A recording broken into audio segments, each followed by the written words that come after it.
ഞങ്ങൾ ഇന്ന് യാത്ര തിരിച്ചത് നെടുങ്കയം ഫോറസ്റ്റിലേക്കായിരുന്നു. നെടുങ്കയം റെയിൻ ഫോറസ്റ്റിലെ ചില കാഴ്ചകളിലേക്ക് നമുക്ക് പോവാം.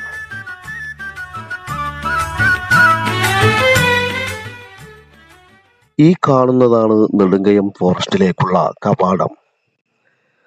ഇതിലൂടെ അകത്ത് പ്രവേശിക്കണമെങ്കിൽ എൻട്രി ഫീ എടുക്കേണ്ടതാണ്.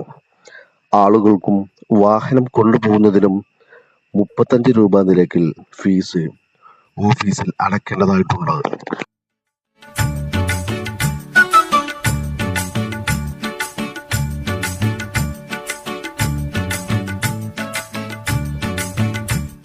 നല്ല പച്ചപ്പ് നിറഞ്ഞ കാനനപാതയിലൂടെ ഉള്ള ഈ യാത്ര അതുതന്നെയാണ് ഇവിടെയുള്ള ഹൈലൈറ്റ്.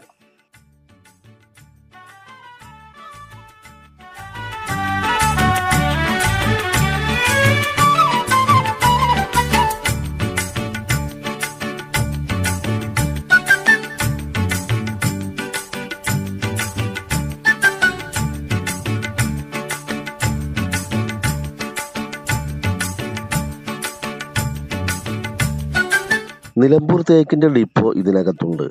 ഇതിനുള്ളിൽ തന്നെ ഒരു ബംഗ്ലാവ് സ്ഥിതി ചെയ്യുന്നുണ്ട്.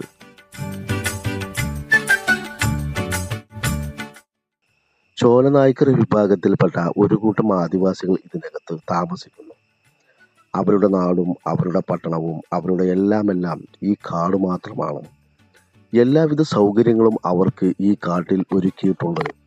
നല്ല അടച്ചുറപ്പുള്ള വീട്ടിലാണ് എല്ലാവരും തന്നെ താമസിക്കുന്നത്. അവർക്ക് പഠിക്കുവാനുള്ള സ്കൂളുകളും മറ്റും ഈ കൊടുംവനത്തിലുണ്ട്.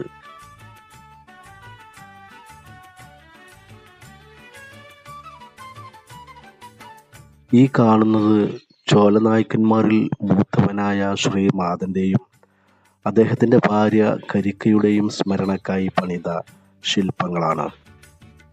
2005 ന്യൂഡൽഹിയിൽ നടന്ന റിപ്പബ്ലിക് ദിനാഘോഷത്തിൽ ഒരു പ്രത്യേക ക്ഷണക്കത്തായി അദ്ദേഹം പങ്കെടുത്തു. നാട്ടിലൂടെയുള്ള അദ്ദേഹത്തിന്റെ ജീവിതയാത്രയിൽ നിർഭാഗ്യവശാൽ ഒരു കാട്ടാനയുടെ ആക്രമണത്തിലാണ് അദ്ദേഹം മരണപ്പെട്ടത് എന്നൊക്കെയാണ് ഈ ശിലാഫലകത്തിൽ കൊത്തിവെച്ചിട്ടുള്ളത്.